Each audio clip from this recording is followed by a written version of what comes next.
Diddy is back, baby. Diddy Kong is back. Gotta be more specific nowadays. So when Nintendo first announced Donkey Kong Bananza on the Nintendo Switch 2 Direct, I was, I was pleasantly surprised. I didn't expect that to be Donkey Kong Bananza.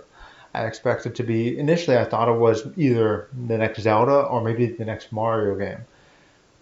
But it looked good. It looked like a lot of fun. It kind of reminded me of Incredible Hulk Ultimate Destruction on the GameCube.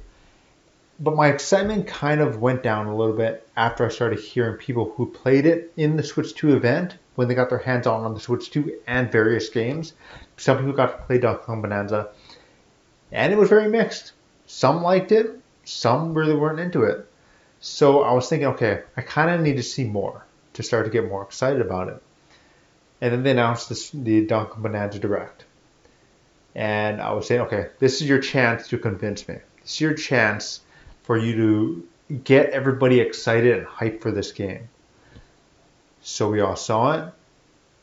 And man, this is one of my most anticipated games of the year so far right now. I cannot wait to this game. I think this game looks like a lot of fun. It looks much bigger and much better than I ever thought it was going to be. I thought it was going to be fun. But this just looks like it's Mario Odyssey 2, Donkey Kong Edition, or something like that. Mario Odyssey is one of my favorite platformers of all time. And this looks like it's, in a way, kind of like a spiritual sequel in the way the graphics look and the way it has indestructible environments. It also, in a way, kind of looks like a Hulk Ultimate Destruction spiritual sequel as well, but at the same time doing its own thing. It looks like it's gonna have an actual story, and it kind of talks about like Pauline and Donkey Kong. They somehow were able to get beneath the surface, and their entire mission, or at least Pauline's mission, is to get above the surface again. Looks like it's gonna have a lot of heart, and looks like it could even have light storytelling, which is very kind of like un-Nintendo-like.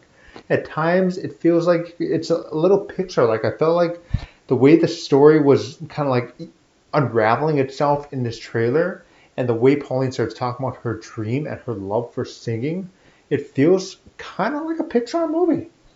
So I'm really excited to see this game. I'm really excited to play this game. And it also kind of makes you wonder the way they kind of incorporate the music with this trailer is if this will be kind of like a musical video game, which is kind of unusual since they, other than like a rhythm-based kind of game, I've never really seen too much musical video games. I've seen games that had like musical levels, but not like actually a musical video game. But we're going to see. Pauline's a singer. I'm not sure who's the voice acting. I'm not sure if they got the same voice acting who voiced Pauline in Mario Odyssey. But whoever they got is a great singer. Now let's talk about the gameplay. The gameplay looks absolutely bonkers and crazy. You could grab chunks out of sound. Looks like every environment and pretty much everything has its own type of physics.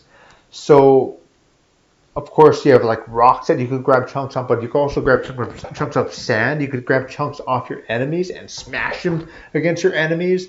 If you grabbed something soft like sand, you could throw it onto the rocks and then build something. Maybe you could like create your own designs, or maybe you could also stand on it and create different platforms. Although if it's soft, you might fall through it or it might break, but it's still pretty cool. Maybe there's some interesting puzzles that they're gonna create and you could solve using that using different parts of your environment and stacking them on top of each other. Pauline's singing can make Donkey Kong transform and give him different powers. I believe they showed like Mega Donkey Kong. I don't know if that's the actual name, but like Super Donkey Kong or whatever. Super Saiyan Donkey Kong. Some people were saying a zebra Donkey Kong and a ostrich Donkey Kong. I believe it won't surprise me if there's more than that. They're just telling us those three right now, but there'll probably be more power-ups like that. Knowing Nintendo, they might keep up some of them secret until the day of release.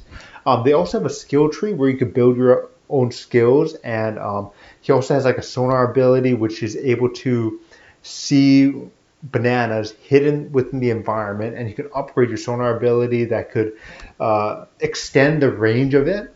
And there's also this pretty funny mode called DK Artist.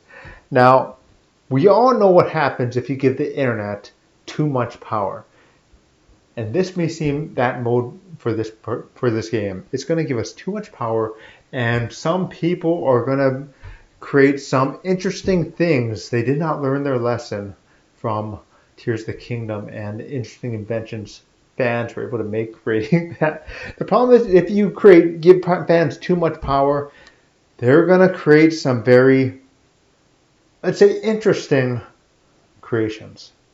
As long as you can share it online. I mean, you can, but, online within Nintendo's online. It's going to be crazy if you could do that. I highly doubt you can share it like that. But anyway. Oh, by the way, if there's any question that the Mario Odyssey team is not involved in this game, it became kind of obvious when you saw the store. You could dress Donkey Kong up and buy different clothing for Donkey Kong and Pauline. And it looked exactly like the Mario Odyssey when you could buy Mario clothing for Mario's and costumes for Mario.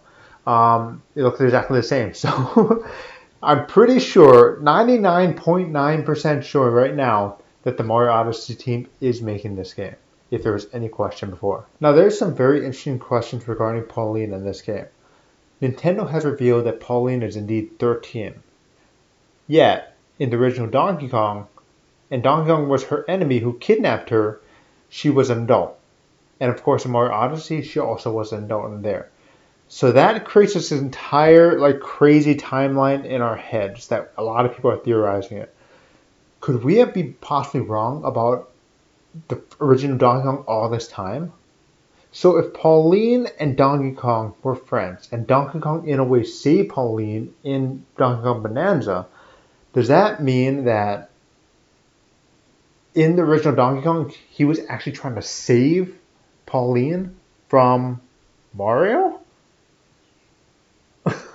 Anyway, that's just a theory that a lot of people are thinking about. But of course, this is just a Nintendo game, and Nintendo games normally are not related and connected at all. They just have different Easter eggs and they're fun. They're not supposed to connect to each other.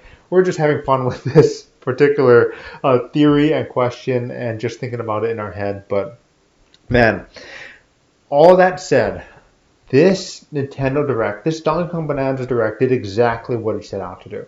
It got me and a lot of people, I've been reading online, a lot of people more excited for this game. Anybody who was kind of on the fence, I think most people, this is a day one buy now. I cannot wait for this game. And legitimately, this could be a Game of the Year contender. Who knows? This year is stacked.